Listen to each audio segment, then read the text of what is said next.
Good morning. എല്ലാവർക്കും സുഖമല്ലേ? ഞാനിപ്പോൾ തൊടുപുഴയിൽ നിന്ന് മൂലമറ്റം പോകുന്ന റൂട്ടിൽ സെൻറ്റ് മേരീസ് എന്ന് പറഞ്ഞൊരു ഹോസ്പിറ്റലിലാണ് കേട്ടോ. അവിടെ അമ്മയ്ക്ക് നീ റീപ്ലേസ്മെൻറ്റ് സർജറി ആയിട്ട് വന്നതാണ്. 12 ദിവസം അമ്മയുടെ കൂടെ നിൽക്കാനായിട്ടൊരു ഭാഗ്യം കിട്ടി. ഇത് ഞങ്ങളുടെ റൂമിൽ നിന്നുള്ളൊരു വ്യൂ ആട്ടോ. നല്ല രസം കാണാനായിട്ട്. നല്ല മലനിരകളും അതുപോലെ നിറച്ച് മരങ്ങളും പുഴയും വലിയ പാറയും എല്ലാം കാണാം. ഇവിടെ നിന്ന് നോക്കുമ്പോൾ കാണാം ഇതൊരു സുബ്രഹ്മണ്യ സ്വാമി ക്ഷേത്രം കേട്ടോ. ഉറവപ്പാറ എന്നാണ് ആ പാറേനെ പറയുന്നത്. ഇവിടെ വന്നതിന് ശേഷമാണ് ഞാനത് യൂട്യൂബിലൊക്കെ നോക്കി എന്താണെന്നൊക്കെ ഒന്ന് കണ്ടത്. ഉറവപ്പാറ ഇതൊരു സുബ്രഹ്മണ്യൻ്റെ അമ്പലമാണ്. ഇപ്പോൾ അവിടെ ആക്സസ് ഇല്ല എന്നാണ് പറയണത്. ഏതോ ഒരു കുട്ടി ഇടിമിന്നലേറ്റ് മരിച്ചതുകൊണ്ട് ഈ സമയത്ത് അവിടെ ആക്സസ് ഇല്ല എന്ന് പറഞ്ഞു.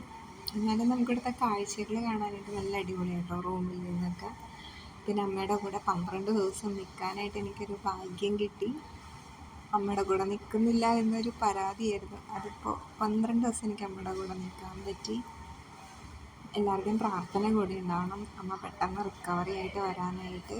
ഇതാട്ടോ ഞങ്ങളുടെ റൂം. ഈ റൂമിൽ 2 വലിയ ബെഡും 2 ടേബിളും ഒക്കെ ഉണ്ട്. അപ്പോൾ എനിക്ക് ഇവിടെ നിന്ന് വർക്ക് ചെയ്യാനൊക്കെ ആയിട്ടൊക്കെ നല്ല സൗകര്യമാണ്. ഞാൻ ഓഫീസിലെ വർക്ക് ഇവിടെ ഇരുന്ന് വർക്ക് ചെയ്യുന്നുണ്ട്. അപ്പോൾ എന്നെ സപ്പോർട്ട് ചെയ്യാനായിട്ട് അമ്മയുടെ അനിയത്തിയും നാത്തൂനും എല്ലാവരും വരുന്നുണ്ട്. അപ്പോൾ അതുകൊണ്ട് എനിക്ക് വർക്ക് ചെയ്യാൻ പറ്റും. പിന്നെ ഇടയ്ക്കിടയ്ക്ക് ഞാൻ ബ്രേക്ക് എടുത്തിട്ട് അമ്മേനെ സപ്പോർട്ട് ചെയ്യുകയും ചെയ്യും. പിന്നെ ഫിസിയോതെറാപ്പിസ്റ്റ് വന്നിട്ട് അമ്മേനെ ഇങ്ങനെ എക്സസൈസ് ചെയ്യിപ്പിക്കും. അതുപോലെ നമ്മളും കണ്ടിന്യൂസ് ആയിട്ട് എക്സസൈസ് ചെയ്യണം. നമ്മുടെ മനസ്സാണ് ഇതിൻ്റെ ഏറ്റവും വലിയൊരു ഇതെന്ന് പറയുന്നത്. നമ്മൾ എത്രത്തോളം പെയിൻ സഹിച്ച് എക്സസൈസ് ചെയ്യുക, നടക്കുക, കണ്ടിന്യൂസ് ആയിട്ട് ഇത് ചെയ്തുകൊണ്ടിരിക്കുക, അങ്ങനെ മാത്രമേ നമുക്ക് ഇതിൻ്റെ റിസൾട്ട് വരുള്ളൂ. 1 മാസം എടുക്കും അമ്മ റിക്കവറായിട്ട് വരാനായിട്ട്. അപ്പോൾ എല്ലാവരുടെയും പ്രാർത്ഥന കൂടെ ഉണ്ടാവണം. Thank you.